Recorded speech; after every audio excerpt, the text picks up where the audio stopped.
comment présenter Datapol à quelqu'un qui n'en aurait jamais entendu parler? Comme vous l'avez dit, on est agrégateur d'intelligence artificielle, donc au pluriel, au profit de la performance globale des entreprises. En fait, notre métier, c'est quoi? C'est de transformer la donnée en prise de décision rapide, de manière à pouvoir réduire les coûts et de gagner en efficacité. Vous êtes venu aussi à votre tour avec une petite vidéo, je crois. Tout à fait. On la regarde, on en parle ensuite? Avec très grand plaisir. Alors, on la regarde.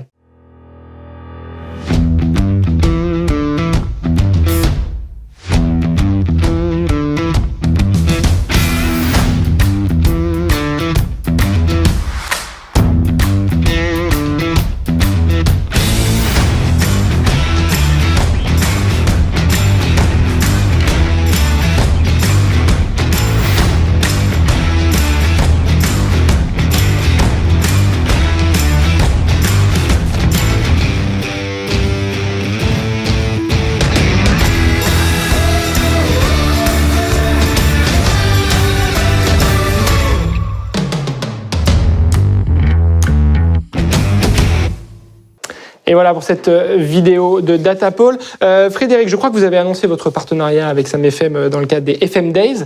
Il y avait de nombreux décideurs autour de vous. En quoi va consister ou consiste ce partenariat? Est-ce qu'on peut rentrer un petit peu dans les détails? Oui, bien sûr.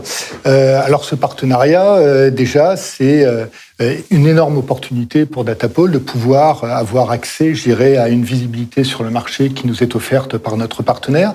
Mais c'est surtout l'opportunité de pouvoir réduire, en fait, la distance pour nos utilisateurs dans l'intégration de leurs données, puisque nous avons connecté une interopérabilité très importante entre nos systèmes qui nous permet aujourd'hui de proposer à tout utilisateur Sam FM, quelle que soit la taille de son parc, de pouvoir disposer des différentes fonctionnalités qui sont offertes par notre plateforme.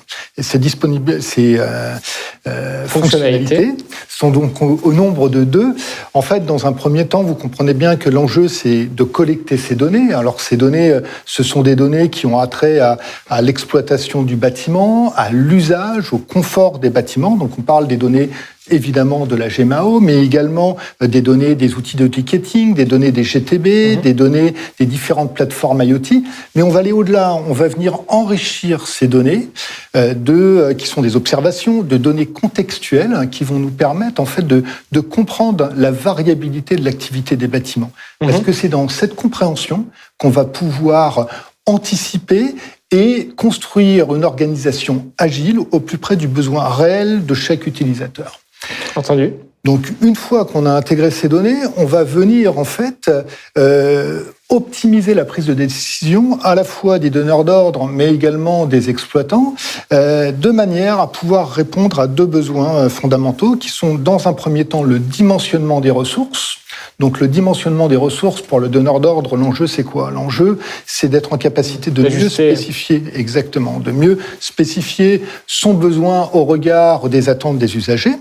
Et pour l'exploitant, l'enjeu, c'est d'être en capacité de pouvoir quantifier avec précision le niveau de ressources pour pouvoir répondre à l'ensemble des contraintes opérationnelles et des contraintes contractuelles associées à un futur appel d'offres. En préparant cette émission, vous m'avez donné une phrase que j'ai notée, transformer la donnée en décision. C'est comme ça qu'on pourrait résumer? Exactement. Donc, et cette décision, comme vous le comprenez, c'est des décisions qui peuvent être à un moment donné ponctuelles dans le cadre du dimensionnement, et dans le cadre de la vidéo, ce que vous avez pu illustrer à travers cette vidéo, c'est également la capacité au quotidien d'accompagner les équipes sur le terrain à travers une capacité à ordonnancer et affecter automatiquement via une intégration automatique dans Sam FM les différents ordres de travail de manière à gagner en efficacité, mais également à réduire le coût des opérations.